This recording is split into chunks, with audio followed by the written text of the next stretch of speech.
And folks, coming up just a second, it's the Thursday night edition of the Buddy Martin Show. Just a couple of seconds early. In a moment, we'll be joined by Ben TROUPE and others to talk about what else. Florida Gator sports, primarily football, which is what we talk about here on the program. I invite you to join us, invite your friends and neighbors, and come talk about the news of the week, the changes, the game ahead, Texas A&M, what is going on, and all sorts of things in the Gator Nation. It's Iron Duke Day, so we'll have FRANZ beer tonight. Open it up to your questions, your comments. So stay tuned. It's the Orange and Blue Blood Thursday night on the Buddy Martin Show. Keep it right here and tell your friends and neighbors we are on the air. Yes, it's time again for Buddy Martin. Call him up and tell him what you're thinking. But be kind because he's doing the best he can. Better, stronger, faster. Mama says that alligators are ornery because they got all them teeth but no toothbrush. Hey, what if the voice calls while you're gone? Take a message. Bye! You ready, champ? I'm ready for this my whole life. I'm incapable of small talk. But that's why you love me, right? Kind of intimidating to be in the presence of so many great athletes.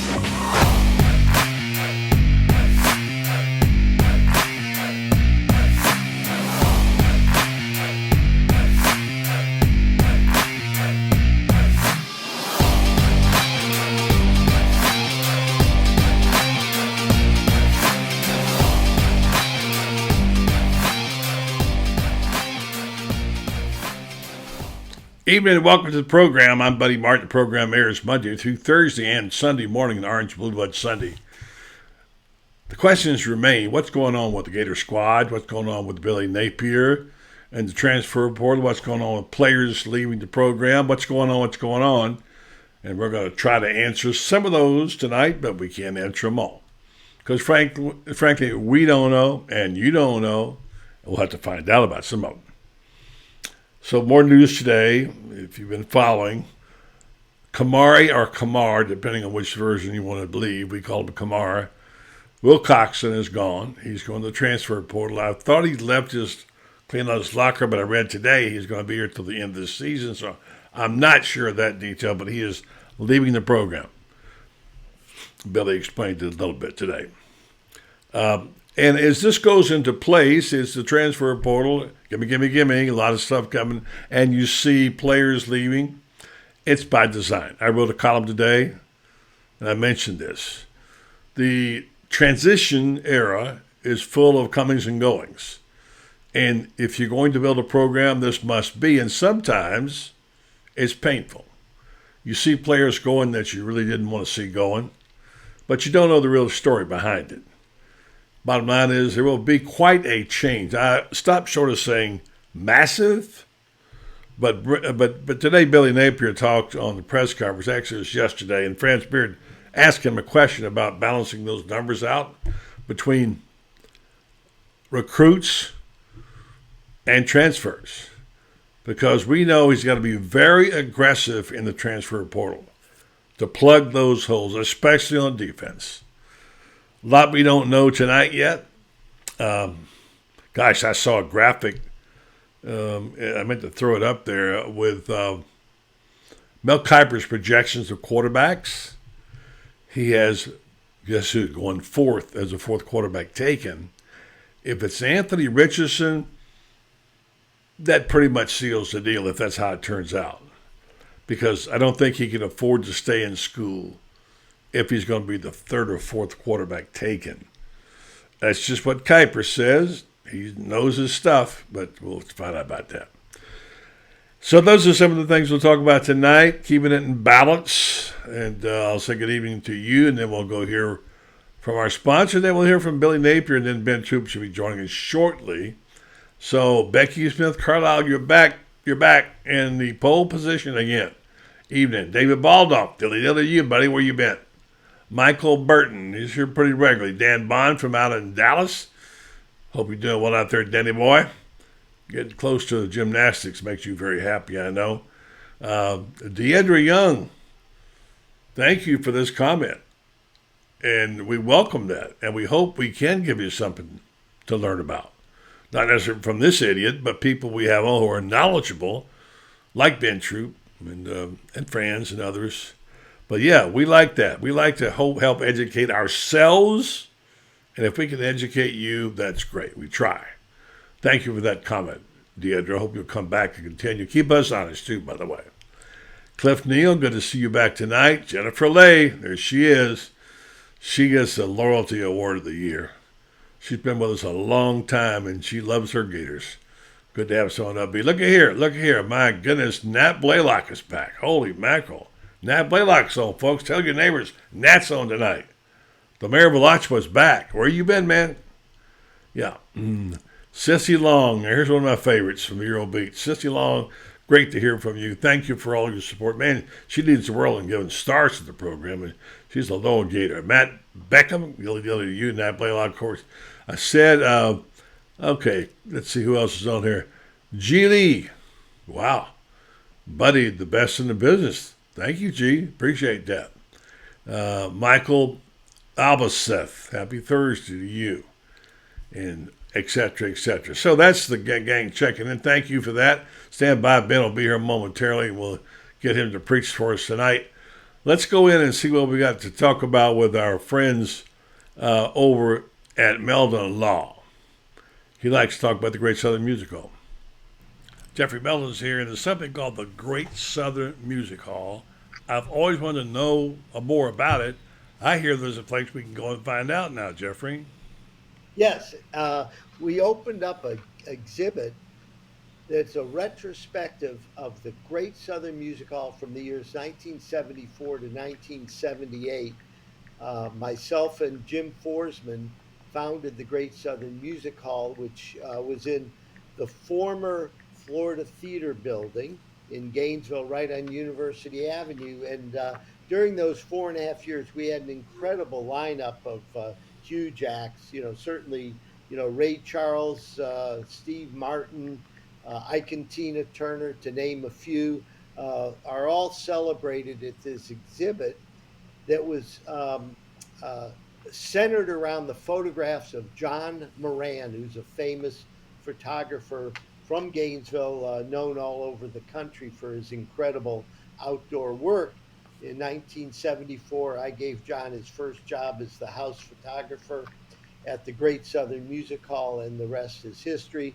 We put together a retrospective based on John's work as well as other sources that we had, and it is a knockout. The museum's been jammed ever since the opening 10 days ago, and we want to invite everybody to come and see the Great Southern Music Hall exhibit at the Matheson Museum, at 519 East University Avenue, Gainesville, Florida, right next to the main library.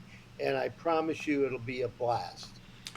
All right, thanks very much, Jeffrey Meldon from Meldon Law. His slogan, of course, is "Won't Back Down." Making sure I got the proper link to Ben, and he'll be joining us shortly. So today, and yes, I keep saying today because I replayed the press conferences several times because there's a lot that we miss, and we don't always have stuff in. I mean, we just kind of go over it fast, and consequently, I want to pick it up. So there's a discussion going on now. It's a little. If you're good at math, I'm not. You can figure some of this stuff out about the transfer portal and the recruits and the numbers and so on. And Franz is good at math. He'll be here later. He'll explain that to us, and we'll get that information. But in the press conference, and I missed this somewhat yesterday, and then I played it back and got it tonight. Here's Franz talking to Billy Napier about the math and how it works. You had mentioned that earlier. Does the transfer portal affect the way you recruit as far as numbers? Because I know you want to get a foundation of kids that you're going to develop, but does it affect the numbers, for example, that you're going to recruit? Yeah, I don't think there's any question. I mean, I got asked about that today. Every team's got its own little math problem relative to the 85 scholarship limit, the walk-on roster that you have. initials are no longer a part of that, right? So it's kind of like a new world we're living in, right? You can, you're going to have a certain level of attrition because there's an opportunity to add players to your team, right? So I think the right combination of freshmen and transfer players, I think each position group on your team is different. Sometimes you got an immediate need, much like in the NFL. Maybe, you go to free agency to acquire an impact player, a more experienced player, a veteran player. This is much like the draft and free agency. The issue here is that there's no contract for any player in the league, right? And there's no salary pool for each team, right? So you got a really strange dynamic here that I think, like Edgar mentioned, we're looking for some uniformity here. Uniformity, that is something. It is kind of the Wild Wild West. We've said that a lot of times, not knowing what is what. And like you said, there's no salary cap, and it's kind of free agency without a salary cap. So, yeah, that's by the way, someone talking about baseball, and we'll get into other subjects later. But yeah, tonight 1-1 last time look, and the Phillies have been 36 outs without scoring a run. They finally got a home run tonight in the first inning. Last time look, it was 1-1. Series tied 2-2, and it's going to get to be an interesting series here going on right now. All right, so let's go on down here and say, Dan Bond, are there 4 teams that would spend a first-round pick on a quarterback? That's a good question, Dan. That's a good question. I guess it depends. I've always said this. So you only need one guy to draft you. A general manager can fall in love with a quarterback, and boom, he's gone. And one. So that's a good question, though. Are there 4 teams? Mel Kiper, who's good at this, says he's a 4th-rated quarterback. So does that mean he'd be a high second? I don't know. We'll see. I do know this. He's back. He's got his hat on. He's ready to preach, and that means we're in for a good time tonight. Ben Troupe is back in the house in the orange and blue room, and he'll say good evening to the preacher man himself. What's up, Ben? What's up, buddy? What's going on with your name, sir? Well, I went for a walk today, and I went down Limeron, and I stopped, and I had my conversation with the statues. I do this once in a while just to check in because I can hear them and understand them. Not many people can. It's a great responsibility to be able to sit there and listen to what they have to say and be able to reveal it, which they allow me to do, the statues. And people think I'm crazy, but, okay. Good. You don't believe. That's not good. Keep doing it. They need to do it. Look, you don't believe in Santa Claus, the Easter Bunny. You don't believe in the 12th man. None of that stuff. That's your loss, man. I can't help it, right? So I talked to these statues. You know what? And they were really kind of ticked off a little bit without saying that. The fans, that they were saying like, we'd feel better if you weren't so like poison, And they talked about that a little bit, but. And I went on, I made this comment, and I'll let you bounce off of it. And I said, okay, let me start first before the statues talking, because once they get started, I can't stop them, okay? So I had to get my 2 cents worth in there. So I said, I'm no statue, but I think Billy Napier's program, while it's a bit of a crucible, I looked the word up for them to tell them what that is, they will survive and one day flourish. Gators will win 3 of the next 4 games, landing right on the number 7-5, where I projected them to be. Maybe losing this weekend at College Station, but if so, bouncing back to beat South Carolina, Vanderbilt, FSU, and I didn't need the statues to tell me that or give me the secret. So that's like I said. As bad as you may feel about a 1-4 and non-relevant SEC team, what's important, Ben, is what? The trajectory. Because even if you go 6-6 and you get 15 days of practice, and you load up in the transfer portal for next year and you get a good class, program's in good shape, Ben, I think. That's what I got. I'm preaching tonight. No, but I think you make some great points. But let me just correct you on one thing. The University of Florida will always be relevant. And how you know it's right, because everything that happens in Florida matters, both in Gainesville, in the SEC, like nationally. And I think the thing about it is this: we forget that Billy Napier's in his first year. We forget that Anthony Richardson is only going to be in his 9th game in a new system. We forget that every coach usually is given enough time to build a program. You don't think that kind of stuff matters? Yeah. Kirby Smart just won a national championship. Been in Georgia a nice little while. They gave him a chance to build it. They trusted it. They trusted the plan. Nick Saban, they trusted the plan, right? Dabo Swinney, they trusted the plan. You look at Ohio State, and even though they got Coach Taylor, they trusted the plan. Every good school, every great school has 2 things in common, right? Right? Big time recruits, and they give the head coach time. I'm gonna tell you the best possible scenario. I've never seen it.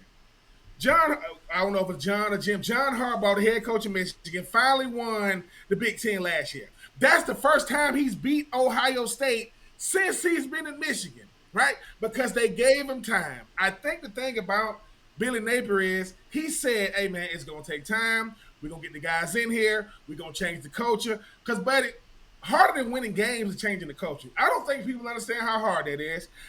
That would be like, hey, man, we all work at the same news station. We've been doing it a certain way. All of a sudden, CEO X comes in and say, hey, we finna totally switch up how we do it. What? Same name out front, but we doing things differently in here. Now, do we have the capability to do it? Yes. Do we have to change up how we do it? Yes. And the thing about Billy Napier is this. All 4 losses, who was it to? It wasn't the nobodies. LSU, Tennessee, which is still undefeated, right? You talk about a Georgia team. So Georgia's ranked number 1. Tennessee's ranked number 3. Kentucky just got away from us in LSU. So I think, buddy, it's going to be fine. Look, it's going to be fine if it's 6-6 because at the end of the day, name a game Florida wasn't in. I know the Georgia game got away from you at the end. One score game in the third quarter, Ben, as you remember. And that's all I'm trying to say when you talk about this Florida team is the one thing we said about Billy Napier, buddy, was how does he handle the media in losing? We said that because Dan Mullen didn't handle it real, right? He doesn't make excuses. 2 things. He doesn't make excuses. He doesn't finger point. And I don't think, listen, if you are a big-time recruiter in Florida, you better make sure you look at what happened to Brenton Cox. That sends shockwaves saying, we will get rid of you if you don't want to be here. And I appreciate that more than anything because, buddy, the hardest thing for a new coach is to get rid of one of the key pillars that was here before he got here. It's hard for coaches to do that. They don't come to these decisions lightly. But when you do that, that lets everybody know. If you don't want to be here and you become too big of a distraction, I don't care how good you are, you will be gone. And so I respect what Billy Napier is doing. Like I said, I put out a post this morning because I think social media, buddy, see, what I like about you, buddy, we watch the same little crazy little videos. Them little videos with the dogs and stuff. Yeah, I love those animals, but I'm sucker for those. I almost got to watch that stuff because I think Florida Gator Nation, we're like our own worst enemy because we can't take nothing. It's almost like, dude, bad things are going to happen. I get it. But we just jump off a cliff. Really? When things happen and there can't nobody coach and we ain't got no. Florida's still in the thick of things. Florida's still going to make a bowl game. These next 4 games are going to be pivotal because of how we play, not necessarily who we play. And, buddy, you said 3 and 4. We got a shot to go 4 and 4 because, buddy, this was going to happen. If we go 4-0 these next 4 games, you know what they're going to say? Oh, if we would have just won this one. If we would have just won that one. What we did. We sitting at 500 right now. I can live with it with a big-time win against Utah. Thank God we didn't lose to Mizzou. Oh, my God. So happy we didn't lose them. And we just see what happens, man. I think everybody wants just instant gratification now. It's not going to happen like that. And you don't want it to happen like that. You didn't want Billy Napier to come out here and go 11-1. Because, buddy, could you imagine 2023? We coming off an 11-1 season? Oh, boy. What the expectations going to be through the roof no matter what. But I think you're right. I'm going to start talking to the statues. I ain't got as many statues. Yeah, y'all go talk to them. In my woods. Well, I'm going to go up to them, and I'm going to talk loud, and I hope it goes viral. Yeah. Because you don't got to worry about a talking trash. Outside of I got a 6-month-old, a soon-to-be 6-month-old nephew. I'm going to just go talk to him. Talk to him. He don't even know who I am yet. What's his name? So I'm going to just talk to him. His name is Cortland. I'm gonna Cortland? talk to baby Cortland. All right, let's interview him and let's have him on. Tell me what he said next week. You talk to the babies, I'll talk to the statues, and we'll drive them crazy. But you know what it is, though, buddy? That's a lot of what goes on with our fan base. Be a bunch of baby talking. That AK means it doesn't mean anything. It doesn't mean because, buddy, you in the thick of it with Gator Bait, with the coaches, with the players, with the analytics, with Loren. How do you deal with saying, look, fellas, and I gotta say this too. I don't know who the guy was. If you are in the media and you're getting ready for a media session, those mics are hot so they can hear you back there. And I think some of these reporters and analysts, they true colors come out too. I ain't calling nobody out specific. It's like, dude, like you saying some disrespectful stuff, but when they don't let you behind in that media room, then it's gonna be. Well, you can't really ban a guy for what you say, but it was an unfortunate situation. Let me say two things about that real quick, because on one hand, I feel sorry for these beat guys because they're out there pounding, trying to get information and getting blocked at every turn. And they know some of the stuff they're hearing ain't right. They're trying to get to the bottom of it. But who are you going to ask? There's nobody to ask except the head coach. When he doesn't want to tell you, then you're out of luck. And that's just the nature of that game.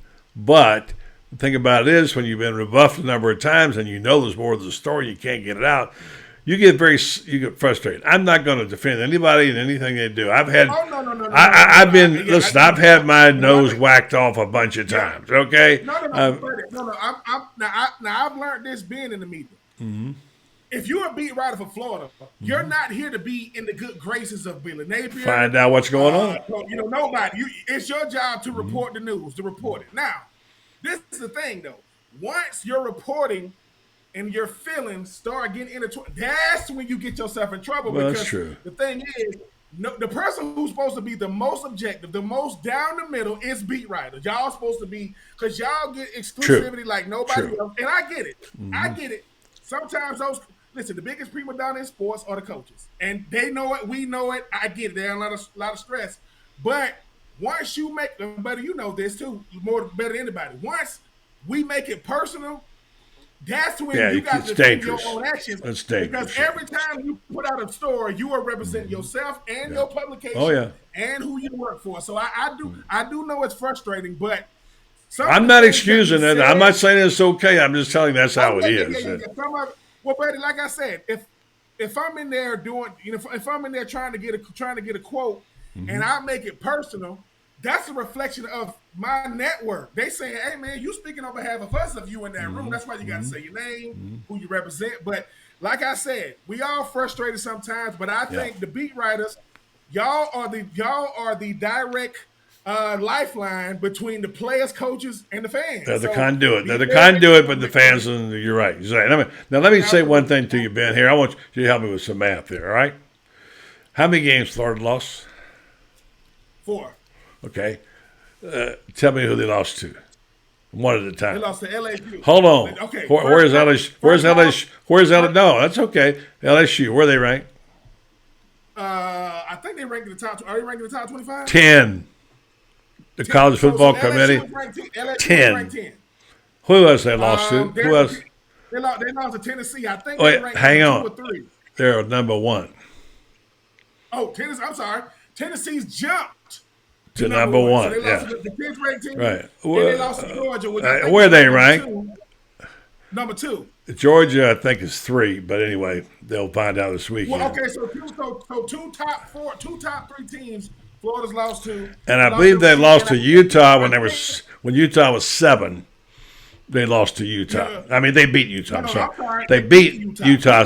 Right, they beat Utah. And they lost to Kentucky. When Utah was ranked. Right. Yes. And they lost to Kentucky, who got up in the did they get the top 10 at one point? Lost the only SEC teams. Only ranked teams. 4 losses to ranked teams.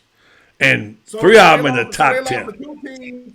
They lost to 2 teams that could potentially be in the SEC championship and possibly. They're playing this weekend. And a Utah team that's probably going to be playing for the Pac-12. They beat them. Yeah, but by the way, LSU could beat Alabama. LSU team that's proven to be a lot. And might be Alabama this weekend, LSU. Think about that for a second. So I'm just saying, when you look at it, it just hit me the other day. I'm writing about it, saying, hold on. You lose to 4 top 10 teams, you know, and at what time they played them. Now, LSU was ranked later. Anyway, you lose to ranked teams, and they've gotten in the top 10. And didn't play that great, but they're 4-4. Now this weekend is pivotal. They're playing a team that's gone south and is really in trouble, and Jimbo's desperate and whatever. And we'll see what happens. Their quarterback now is they finally got a quarterback who can throw it, freshman. So, well, buddy, even with that though, right? When I hear 4-4, right, and people will say, "Oh, Florida's only 4-4," right. I go back to something I heard. I used to when I used to train for the NFL. I used to do boxing, and my trainer used to say all the time. He said, "Yeah. I used to do some boxing back in the day." My trainer used to say, "You remind me of Ali, by the way. You remind me of Ali. I've covered Ali a few times, and you remind how you talk a lot like him. Yeah, all right." Now, the thing my trainer would say is he'll say, "It's not how many fights you had, it's who you fought and how you fought them." That's Florida. It's a bunch of people that get outside of maybe like a Georgia Tech. You give me 8 tougher opponents, top to bottom, than Florida has had thus far. I'm talking about top to bottom. Out of conference, I got the Pac-12 a contender. I got the number 1 and number 3 teams in the country, and I got the number 2. Come on, man, they better stop the nonsense. So I think that at the end of the day, when you start talking about this Florida team, they're gonna keep fighting. They're gonna keep fighting. They're gonna duke it out. They are becoming a true resemblance of Billy Napier. I mean, and he hard-nosed coach that loves his team, that wants to run the football, and we getting it right. With all the mistakes that have been made, Florida, they are a play away from throwing it in the end zone. I'm not saying we catch it against Tennessee, but if you don't think Tennessee was in that locker room going, whoo, hey, dude, they almost came back against us. We gave up 45 points against LSU. That happens. We didn't have only scored 16, gave up a touchdown against Kentucky. Will Levis and company, congratulations.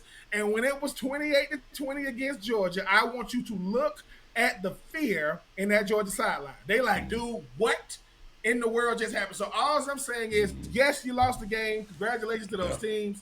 But like we say, buddy, it's how you look in defeat. If you get beat, you get beat. But did you scratch and claw? The answer is yes. I don't like losing, but I know how much character is built in the loss. So you're right, buddy. It's not like we lost to some Rudy Poos. Yeah. We ain't lost to no slouches now. 3 of our losses came to top 10 teams, and 2 of them are number 1 and number 3. So get out of here with that. Yeah, exactly. Now let's get to a couple of questions. One of them, you remembered this. People ask about Wilcoxon, who's now out. He's going to the transfer portal, announced today. And a lot of stories. Franz will give us a little information about that. But the thing about it is we don't know the man's story, but someone said, didn't you have Kamari on the show? We did. Yes, Kamari Wilson. We did. Yeah. I don't know. Well, we have Will Coxon on? Did we have him on? We had Will Coxon on the show. Yes. Yeah. So whoa! I think we might have spoke to both of them. I think we had both of them on. Yeah. Yeah, we had both. Yeah, I don't remember what Will Coxon said, but I remember I was pretty impressed with him. I thought, but apparently something happened. Really good personality. Really upbeat. But this is the thing about Will Coxon though. This is the thing, right? There are going to be casualties when you talk about college football. There are going to be guys that say, "Hey, man." I can see where I am, and I see what's coming. If I'm not a part of the current plans, with this recruiting plans is coming, maybe I'm the odd man out. And all we're supposed to do is say, hey, man, we wish you nothing but the best. No different than what we did to Diabate, right? And no different than what we did to Jacob Copeland. No different than what we did to Felipe Franks. Right. No different than what we did to Gamble. Because, buddy, you know, just like I know, everybody ain't going to play. And sometimes, hey, man, my best decision wasn't my first one. And I wish you guys, but the thing is the fan base don't make stuff up about a player when he leaves. Don't that's get the to thing. Calling him lazy. Don't get to calling him soft, and he didn't want to compete. Let me tell y'all something. To somebody who went through this process, it is a daunting process when all I want to do, right, was come to Florida and play. The problem was that you don't know how great the talent is till you get on campus. No, And you you're don't. like, They're oh bigger, faster, my stronger. Yeah. God. Yeah, Yeah. and buddy, and like this, it becomes one of those things to where I look, because people act like wherever he's going, he gonna have to compete wherever he goes. So wherever he goes, Yeah. he gonna have to compete there too. It Yeah. ain't like Yeah. they ain't like they're So, but I do wish him the best. I know it was a big thing yesterday. Was it Kamari Wilson? No, it's Will Coxon. Oh, he cannot lock us. Ladies and gentlemen, if you're not a beat writer for Florida, please just wait on the sources. I know y'all don't know what that is. Just wait on the facts to come out because we lose our mind. And I know we got another young man that's going to be announcing where he's going to school tomorrow or whatever. I hope we don't lose our mind if you don't choose Florida. Just Yeah. we're fine. We got a great recruiting class coming in 2023. Any player that decides to move on, we wish them the best because, like I said, it ain't but so many slots. It ain't but so many plays, so many opportunities. And if I know that I'm not going to get an opportunity and I want to play football with the time I have left, I'm going to jump in that transfer portal. And we supposed to wish him nothing but the best because, like I said, you know how it is. But, and listen, Will Coxon, he ain't going to be the last. Between now and next year, it's going to be more than him that leave. I hope it ain't a lot, but that is the nature of college football. Well, here the report on that is the guy who asked Billy the question yesterday, and he's on top of the numbers. When I want to go about numbers, this guy go to the Iron Duke, and he told me there's going to be changes, and Franz, we're on our way now. We got stuff happening, and you think it, Will Coxon and Cox might be a blessing in disguise, right? Well, here's the thing with Kamar. He was injured so much, and when he finally got healthy, he was way behind guys who had been playing.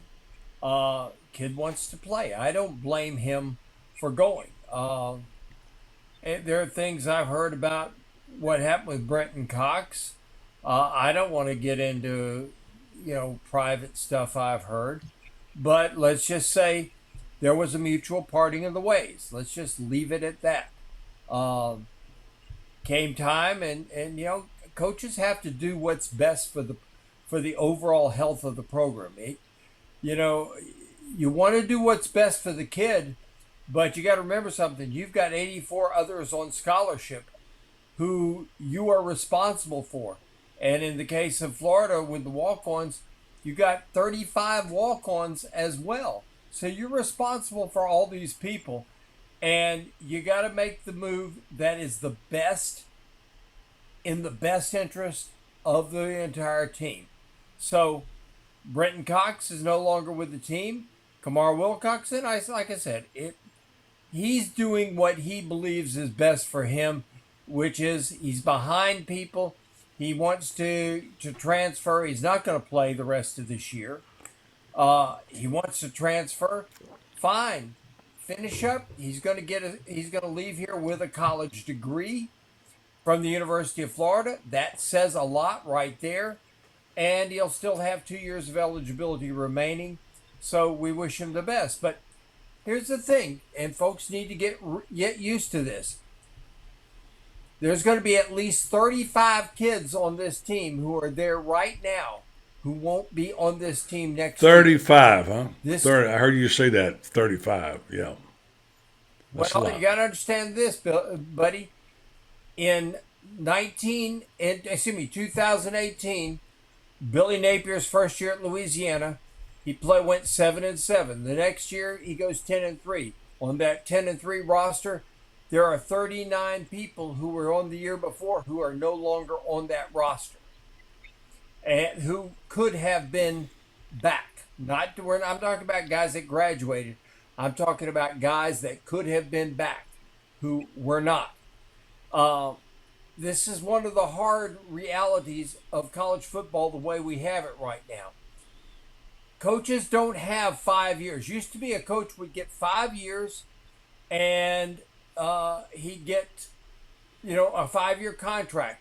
Ron Zook didn't get 5 years, but he had a 5-year contract that rolled over, and he got a lot of money. Now, coaches will get that big amount of money if they don't succeed, but they got 3 years now. That's it. And the money, if you don't have that program winning in 3 years, you're out of here, and they're going to bring in the next guy who can. Yeah. Now, it's not fair, but the coach has got to look at it like this. Can I win in 3 years with these guys? Yeah. And he's got to make hard decisions. Yeah. And so, as a result, you got a lot of guys that they're good kids. They're probably going to make somebody a fine football player someplace else, but they're not going to be here. All right, so I'm going to play this bite again. This is Franz's question to Billy. I don't think you heard it either, Ben. This is the numbers game that Franz was talking about. Here's what he said. You know, you had mentioned that earlier. Does the transfer portal affect the way you recruit as far as numbers? Because I know you want to get a foundation of kids that you're going to develop, but does it affect the numbers, for example, that you're going to recruit? Yeah, I don't think there's any question. I mean, I got asked about that today. You know, every team's got its own little math problem relative to the 85 scholarship limit, you know, the walk-on roster that you have. Initials are no longer a part of that, right? So it's kind of like a new world we're living in, right? You can, you're going to have a certain level of attrition because there's an opportunity to add players to your team, right? So I think the right combination of freshmen and transfer players, I think each position group on your team is different. Stand by. You've got an immediate need, much like in the NFL. Maybe, you know, you go to free agency to acquire an impact player, a more experienced player, a veteran player. All right, so we got a little mixed up sound there, but you got it. Franz, can you hear me? All right, stand by. Yes, I can. All right, stand by.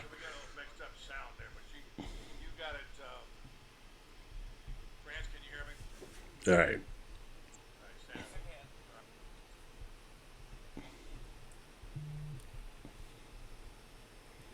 All right, guys, stand by for 1 second. Lost our feed. And we'll see if we can get it back. All right, go ahead, Franz, and comment on that, will you? Well, you know, it does affect how you recruit because, for example, Todd Golden in basketball says he's only going to recruit high school kids that he can develop. You know, he's going to maybe recruit 2 of those. But the rest of the class is going to be transfers. Experienced guys who have 2 or 3 years of eligibility remaining. And this is where Dan Mullen screwed up.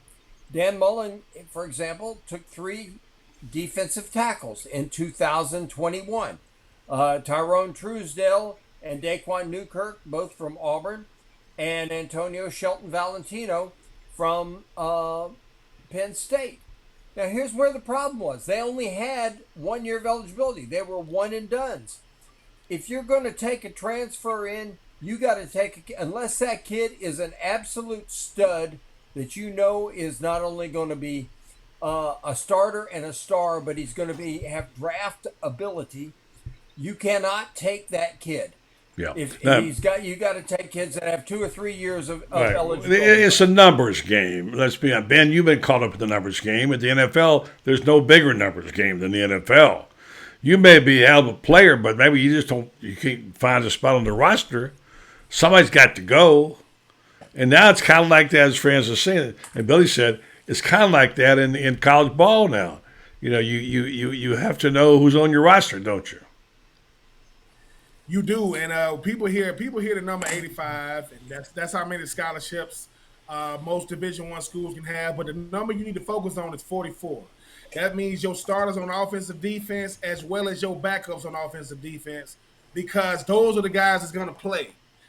What people need to understand is you have to stockpile. Even with what Franz just said, if I'm going to get a transfer portal guy, I got to get a guy that's ready to play right now, has more than 1 year of eligibility, and can be an impact player once you do stick them in there. Because the reason why you get transfer guys over guys out of high school when it comes to football, they've been acclimated and adjusted to the college football scene. It might not be Florida, but they've been adjusted to it. And the thing about it is, look at how big of a drop it is from first string to second string. At any position, Doesn't mean that the second string is not good, but the first string is what you're looking to go out, out to play with every single year. So yes, when it comes to a guy like Billy Napier, I mean, they got guys looking at the transfer portal every day. But when I tell you that college football is so much like the NFL now, the transfer portal ain't nothing but free agency.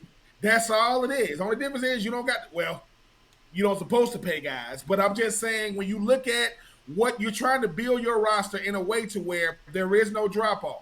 There really isn't. So yes, Billy Napier said it right. It is a numbers game because I need the best 11 on offensive defense, and if there is an injury, I don't want to lose the grip on the squad, because especially at the quarterback position.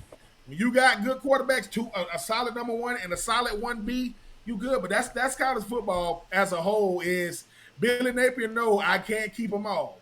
I can't please them all. I can't make all of them happy.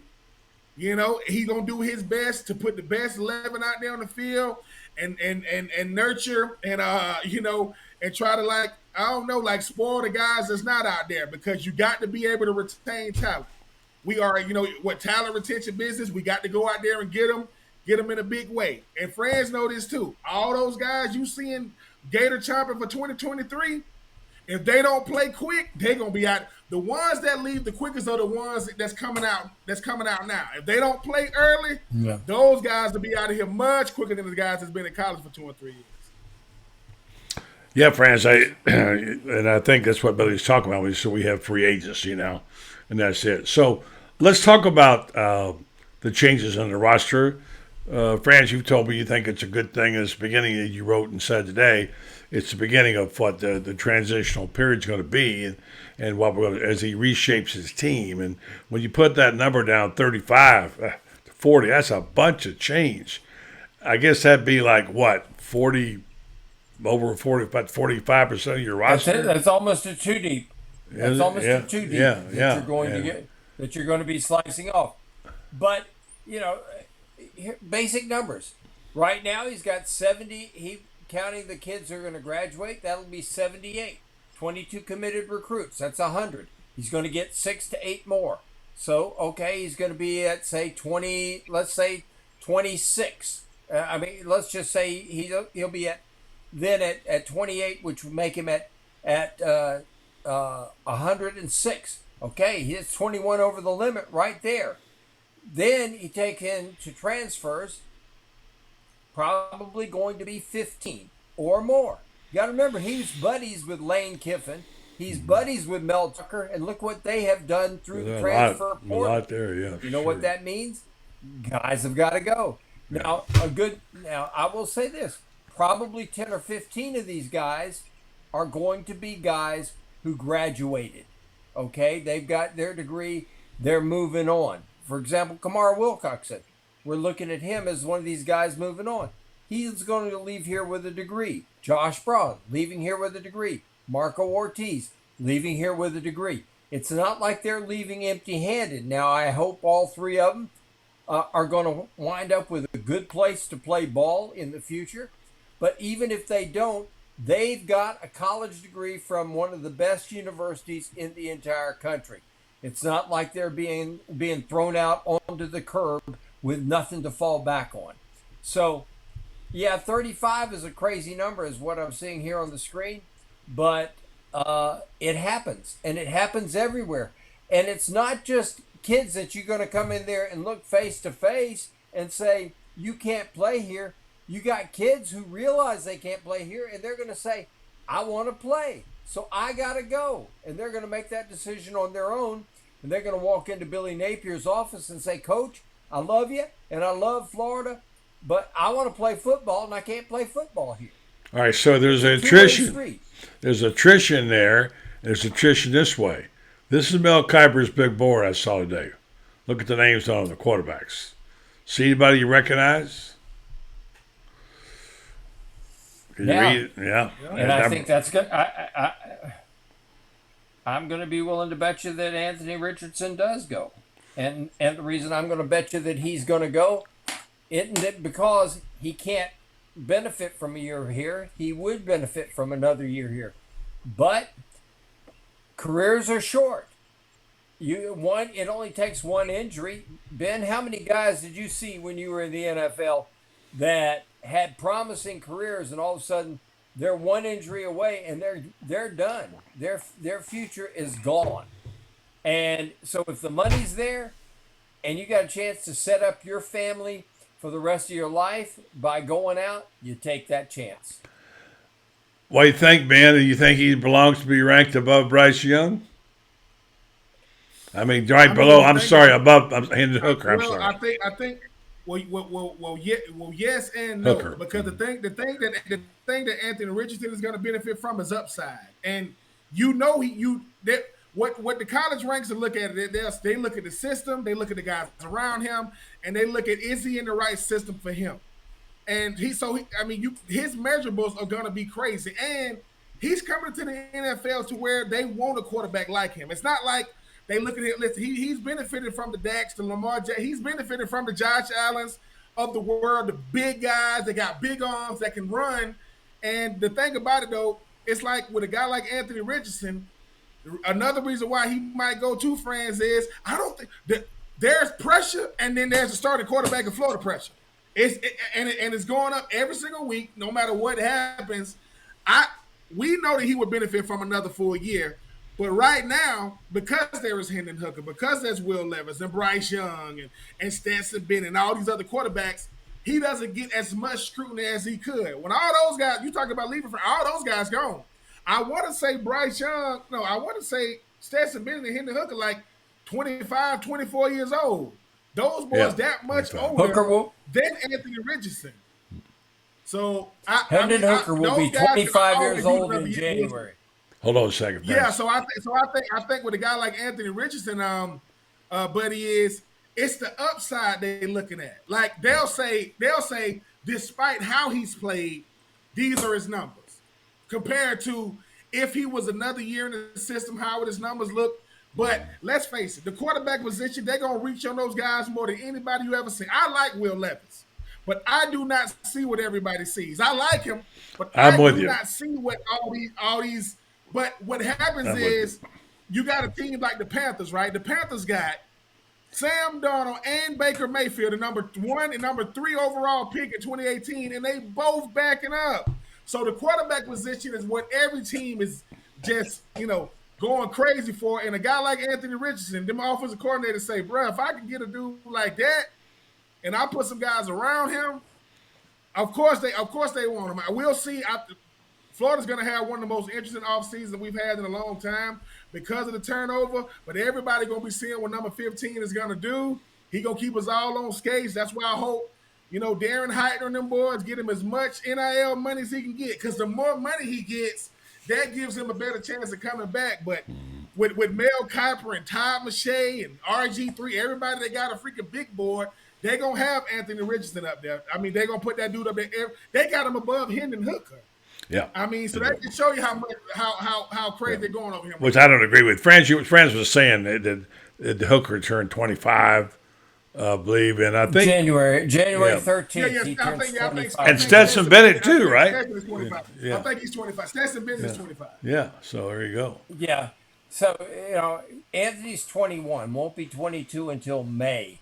So people, the way the coaches are going to look at that is, okay, if he's a typical rookie, he's going to go sit for 2 or 3 years, okay? Mm-hmm. Typical. Now, not everyone, because you got to play some of these guys. You got to go ahead and play them because of the money that's involved. Yeah. But, okay, if Hendon Hooker takes 3 years to develop, that means he's 28 by the time he's a starter, and his career is already on the downslope. Yeah. Anthony Richardson at 21, okay, he's got, he's got a lot more upside, from an age standpoint. Yeah. All right, I want to get to a couple of points real quick, if I can. I hope to be able to make this announcement tonight, but for reasons we can't do it. Franz, this person, we won't mention names yet. We're about to be joined by a teammate here next week that people will know and respect, who is one of the leading authorities in the country on this particular subject. It's a former teammate of Franz's mine, and we had hoped to be able to tell you tonight, but there were a few loose ends that precluded that. But Franz, you know, and Ben, I think you have an idea. When we announce this next week, people are going to stand up and take notice because we have a good team already. As soon as Ben starts writing again, like he's supposed to be doing now, he's supposed to be writing on Gator Bait, and somehow he's got wants a new contract. I don't know what's going on, but anyway, we've got a really great team of people. I mean, really, and this person really rounds out this squad, Franz. I'll let you just talk generically about it for a second. We wanted to be able to make it. We hope we will announce it Monday, but how exciting is that, Franz? It's going to be really good for our site, really good for our readers and people who pay attention to this show. It adds real value to our product, and not only from a standpoint of what he brings to the table, knowledge and information-wise, but just as a person himself. Just when it comes to personal character, he brings a lot to our table, and he's going to be a valued member of what we have and what we're going to be doing in the future. Think expertise. When Ben talks about playing ball, whether it's college or pro, and the expertise he has, this person at this other level and another phase of this is like that. His expertise is off the charts. So I just want to tell you about that. Now, one other thing. Franz, you know that Ocala's kind of been the stepchild of Florida sports recently in the last few years. I've been on a campaign to say, hey, we're down here too. You know, we're a better-known community of Gainesville. So there's a big deal coming off here in a couple of weeks.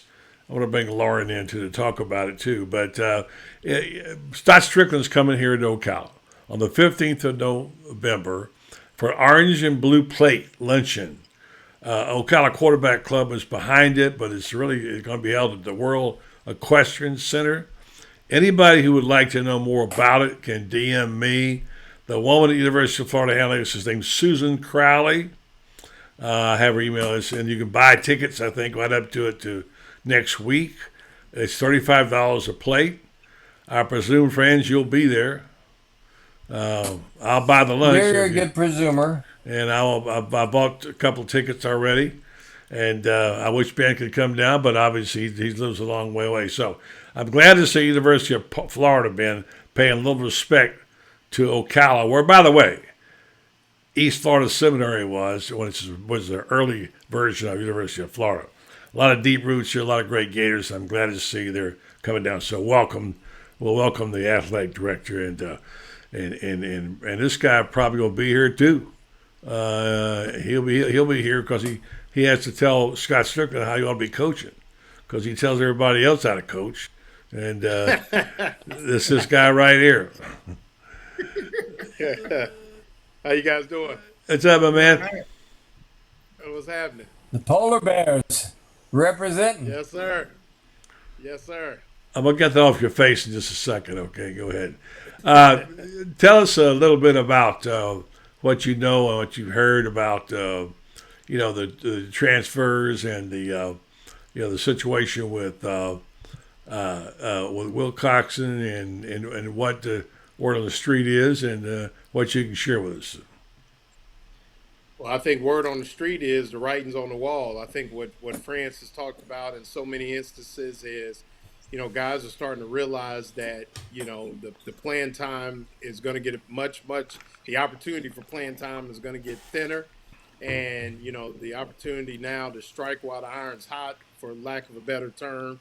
And you need to go now, because in today's NCAA, spots are going to be few and far between, because, guys are going to be scrambling to get to certain places. And I think behind closed doors and in the meeting rooms, I mean, you could tell that, it's a situation where guys know that there may not be room at the end for them next year with the way the season's gone, and Billy Napier realizing the type of roster that he needs to accumulate at the University of Florida. I think it's just an opportunity. I mean, you're going to see more, and like someone said, probably right after the bowl game, if not right after Florida State, that Saturday, Sunday, and Monday, you can see a lot of attrition on the roster.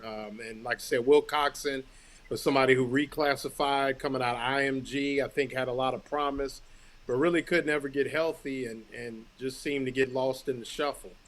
So I'm not surprised. France and I talked a couple weeks ago. We kind of went down the roster a little bit, and he was one of the first names that we came across. That would be a definite transfer and leaving the program. So, like we discussed earlier on our group text, I wasn't surprised at all. All right, I got two things to do. And I want to finish up the discussion with assessing where the Gators are right now. They got to go to Central Southeast. And by the way, the guy in the top left box will be going to A&M. His first trip out to South Central Texas to a place called, I guess it's Bryan and College Station. He'll be out there watching the game, covering the game. Loren, I know you have a great trip. All right, let me just say this right now. Thanks to our friends at Renstar Medical Research. They have a proven reputation of the high quality, patient-centered clinical research facility. Renstar Medical Research brings cutting-edge clinical research trials to Ocala in areas like Alzheimer's, psoriasis, osteoarthritis, migraines, fibromyalgia, among with other conditions that affect our community. Check them out. Go to the website, renstar.net. You can be a part of one of the clinical studies they do.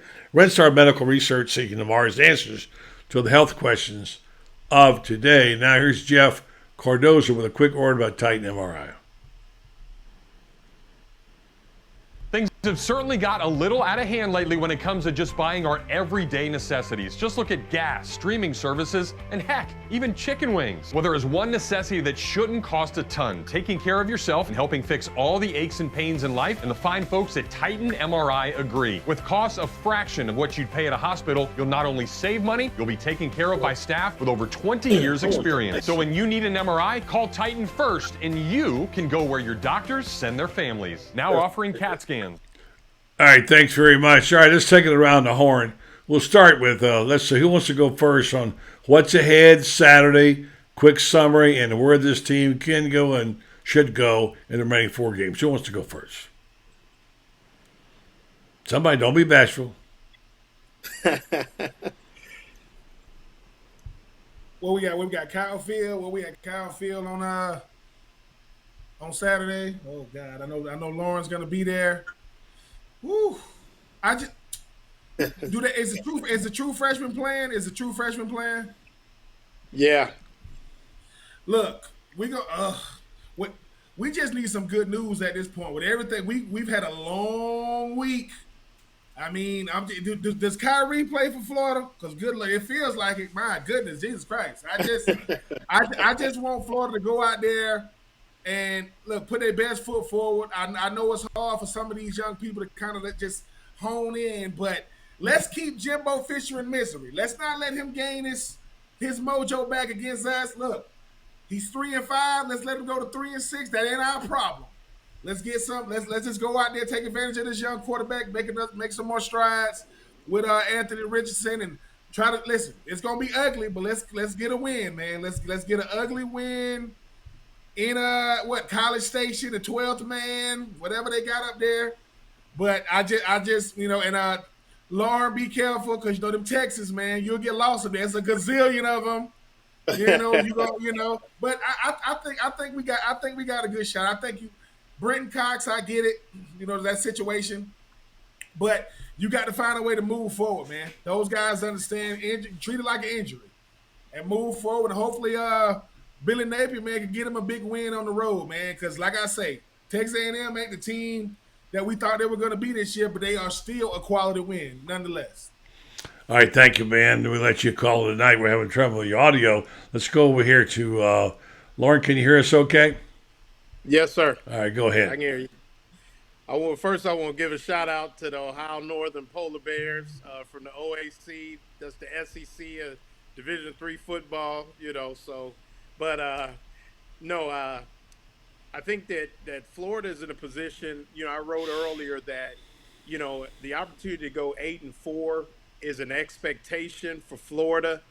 If Texas A&M is to go 7-5 and win out, that's a disastrous disappointment. So what I mean by that is I think that you have a Florida team that's still going in there to play for something, And I think you're going to see an inspired bunch. I mean, that's one thing that's been impressive about Billy Napier is the ability to get the team to play hard for 4 quarters, regardless of the score.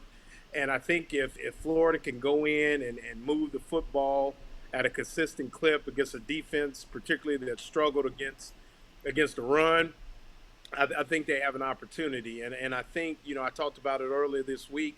If they can just put this in a box of a 4-game season and look to go 4-0, which I think is 4 very winnable games, I think they could, come out of this in really good shape. And I think it'll press upon recruiting as well as those outside the program that may be, looking to come into the SEC and play with a quality program, on the right step. Brenton Cox is out, but I think a little bit more concerning because I think he was starting to play really good football is I think Justin Shorter's out as well.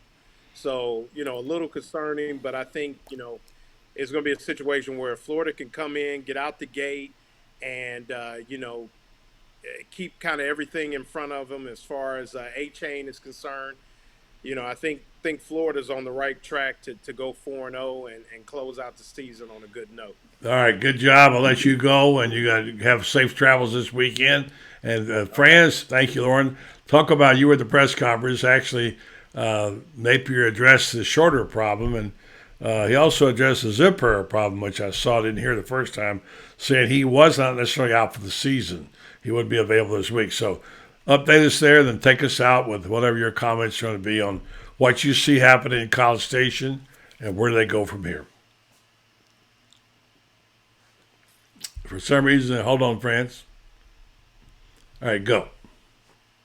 Keon Zipper is out for a while because of a procedure on his knee. They hope to have him back maybe last game of the year or for a bowl game. Justin Shorter tweaked his hamstring, more or less a day-to-day kind of guy. Even if he does play, it's not going to be every snap as he has been. So opportunity for some of the younger guys like Marcus Burke and others to step in and play. They've got some young receivers who can catch the ball. And the question is, do they have somebody who can block like Shorter can? Shorter is a tremendous blocker out there. Good point, yeah. And good point. This is a game that the Gators are going to have to win it on the ground. Got to run the ball, and they're not very good on the ground, by the way. Their running defense is not good. They gave up 390 yards on 61 carries to Ole Miss. Yeah. So Florida's going to have to come in there with the attitude that, okay, we are going to pound it and pound it and pound it. I don't think Billy would be too disappointed with 15, 16 play drives because that puts, particularly if you can get ahead. If you can get ahead, you've had the defense the other team's defense on the field that long. It almost dictates that the offense can't come back and try to score with a quick strike because you can't afford to put the defense back out there again. So it's going to be a little bit of playing defense with the offense, and they got to figure out a way to get some pass rush because this is a rookie. They got to show him they have to show him some looks that he hasn't seen before. If they can do that, it's a winnable game.